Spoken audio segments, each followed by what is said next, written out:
it's really hard to kind of get like underneath the character, or kind of approach them from that sort of 45-degree angle where you'd probably be trying to come up there from.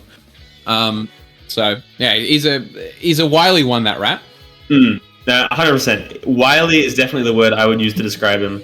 I think and that's the thing. Like Fried Rice utilizes the wiliness of Pikachu so well. He's so slippery. He's so good at being tricky with everything, right? Tricky with the quick attack, tricky with the edge guards as well. Keeping up the pressure, but also knowing when he can just get a giant reward by playing bait and punish. Yeah, just really smart. Also, shout outs to Wash's Nikita where he read the quick attack's direction in midair. That was insane. Yeah, okay, the galaxy brain, as it were. I feel like Snake, again, it's similar to characters like Wolf, for example. I feel like is a character that is just so incredibly expressive in their gameplay, and I think is completely denoted by the player rather than the character. So yeah, it's really, really nice to see. Obviously, there's some like very cool, very calm, very collected gameplay from a player like Kanaju, but then sometimes you kind of just want to see. It's like watching a blockbuster compared to an A24 art house movie, right? Sometimes you just want to sit down, you want to just grab a giant bucket of popcorn, and you just want to watch Wash play. So it was really, really nice to see him, duking it with the best of the best, and making it look hella close as well. Now we've got Sumi versus Dura, I think. Yeah, absolutely. Which is going to be very cool. Two very cool players. Now, Dura is going Mewtwo. I've seen the confirmation. I've got the inside information. Got the scoop. The scoop, exactly. The big news. So get your parents, tell them Dura's playing Mewtwo. And Sumi on the Robin, obviously, dedicated Robin player. I respect the Robin dedication as well. Such a cool character that has like a surprising amount of optimization and everything, in the advantage state, and just really cool. I think characters that are maybe like on the slower side but still have lots of tricks and tools are really cool to me. Like fast movement characters are cool and they'll always be cool because it's Smash Bros. But sometimes making a character that's a bit slower work, it really it's kind of big brain. You have to, even while your opponent's dancing circles around you have to put your hitboxes in the right places. Yeah, for sure. And Robin definitely has no shortage of those though. No shortage of hitboxes. Yeah, I mean, there's some of them are so incredibly lingering. They're so large. Obviously, being a disjointed, being a sword character at heart, both swords and projectiles galore, and ones that just cover such a large ground, and are active for so long too. That down smash definitely comes to mind as one of the most egregious down smashes I've ever seen. Yeah, that down smash, Robin Nair, like Levin Nair, is like wow. Okay, but Dura is on that Shadow Mewtwo. Looking very cool. That kind of the darker coloring for Mewtwo. Now I can't say I've actually like commentated Dura's Mewtwo before, but there's a first time for everything. Absolutely, yeah. I don't think it's cool. That is not a trade that we wanted. We're seeing a lot of really unfair trade deals here tonight. I think we've seen an up tilt into a Pikachu forward air. We've seen a fully charged forward smash into a side special right now here in this set. So I don't know. We need people to go back to economics class tonight. Yeah, get back into business school because these aren't the kinds of trades you should be making. You should be aware of the market and aware of the numbers. Absolutely. But speaking of being aware, I just feel like Dura has done what you have to do with Mewtwo, right? Which is getting a giant reward as soon as possible. Like, this character is such a glass cannon, so easy to kill, so easy to hit, but at the same time can dish out so much damage, and can be so threatening when you put on the pressure yourself. Oh, I like that string there from Sumi. It's a shame it didn't work out because of the fact that she'd gone for that follow up into the Nair, and then proceeded to recognize that Dura was shielding. So she went, you know what, I'm going to try and go for a down special, try and get a bit of health back. Shame it didn't work out there. I think that's probably just Robin falling short on the speed department. Oh wow! Nice recognition. Yeah, waiting for Sumi to jump out of shield. Getting these Shadow Ball follow-ups is doing so much for Dura. Like, even when he's hitting Shadow Ball at a low percent, he's going up, he's getting a down tilt, he's getting a fair. and keeping them in disadvantage and using that as his gateway to more percentage later. It always scares me as well whenever that Mewtwo goes out for that side special, because I mean, you know, Sumi definitely has to be scared, especially for something like that that L Thunder, for example, or rather, no, sorry, the Arc Thunder, the one that's just going to be that egregious multi-hit as well. That can pop a shield if she gets caught. The side special, like being a grab, being a hitbox, being a reflector, and sometimes, yeah, it just behaves. Wow, okay, there you go. Blasted. Shadow Ball straight to the face.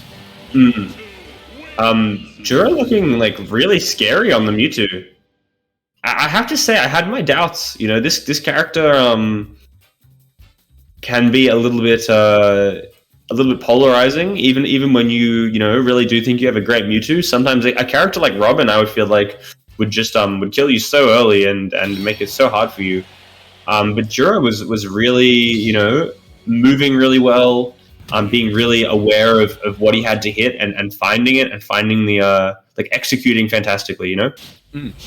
Yeah, for sure. No, it was looking really, really clean. It was off to a pretty slow start as well, I think, for both players, definitely trying to feel each other out. That's always going to be the case in a game number 1 situation, but Dura definitely finding a hell of a lot more momentum than Sumi did going into game number 2 here.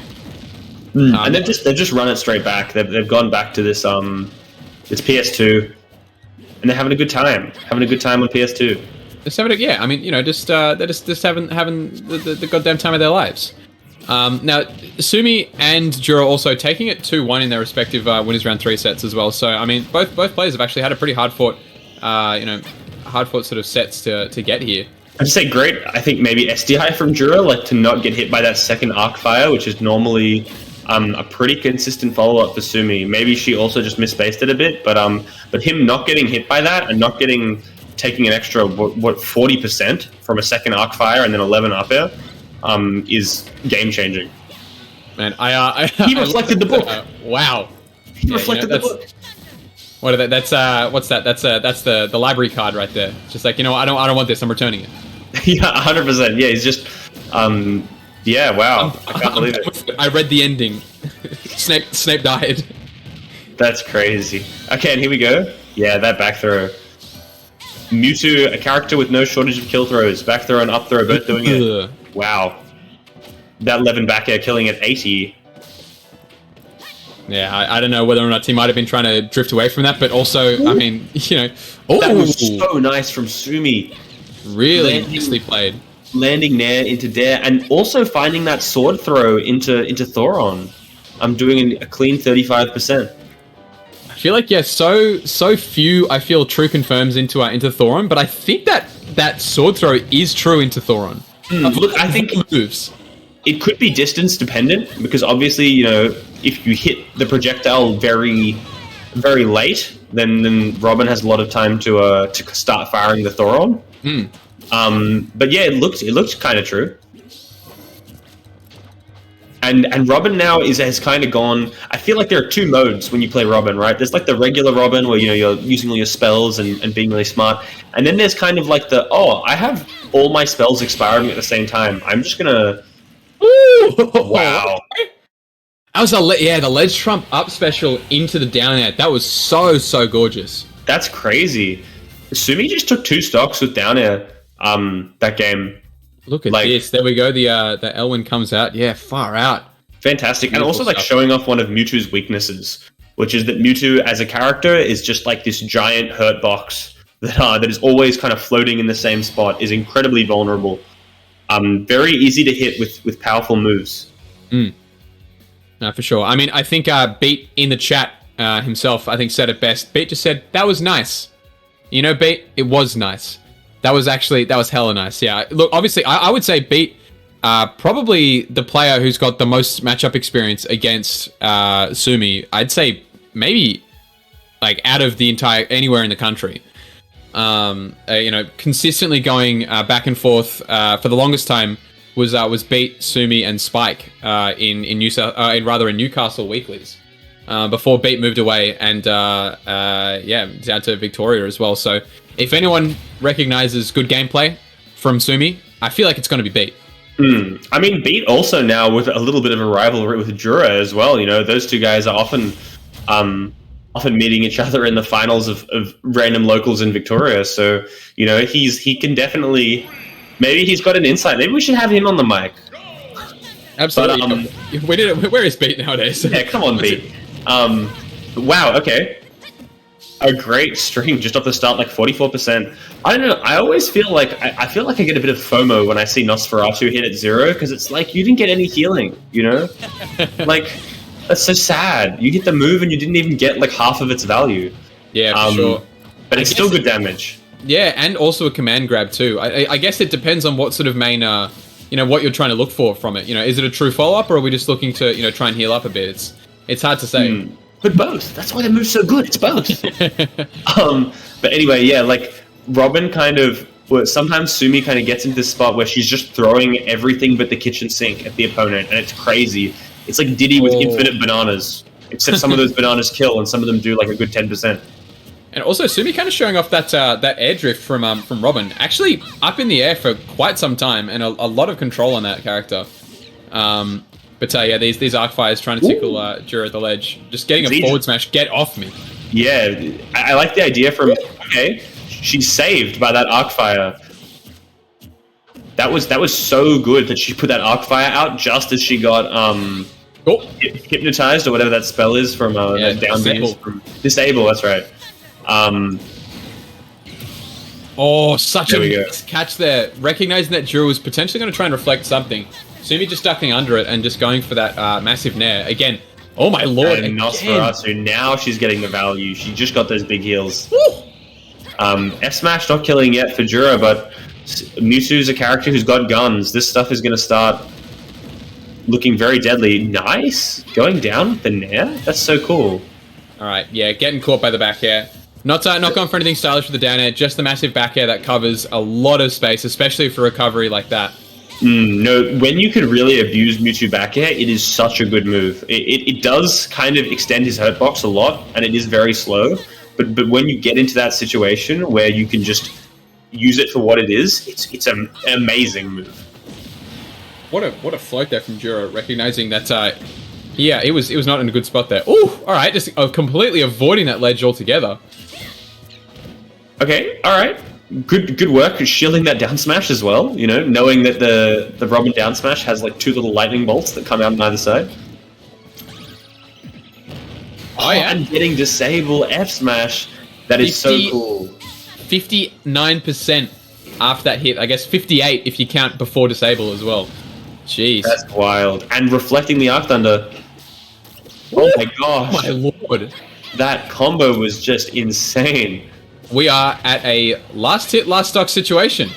Despite Sumi's 3-stock lead at the beginning of this game. Dura looking so clean with some of this Mewtwo stuff. But the sword had just bounced on his shield. And now Sumi healing up with that Nosferatu. Okay, getting tickled by that forward tilt. Enough at least to get Sumi off the stage. These ledge shifts as well, so scary. Yeah, the Shadow Ball, neutral getting up is good to use that invulnerability, but it's so scary. He's cut through the book as well. He just fed through the book. Nice work, rolling back through the Arcfire. Oh, what? Wow. Bronze sword. Bronze fair killing. Not even Levin fair, just the bronze one. Yeah, dropping the Levin sword just before the aerial too. So honestly, kind of lucky in Sumi's case that forward air was going to be killing. Because if that didn't kill, that would have been heartbreaking. So not necessarily lucky, but very, very fortunate for sure. Yeah, if that was a bronze, like it did pretty convincingly kill. But if that bronze fair did not kill, wow, Dura would have been counting his blessings. Jeez, crazy comeback though, and that combo as well, where he got that run off rising up air, like that was insane. If that fair had hit at the top of that one, I would.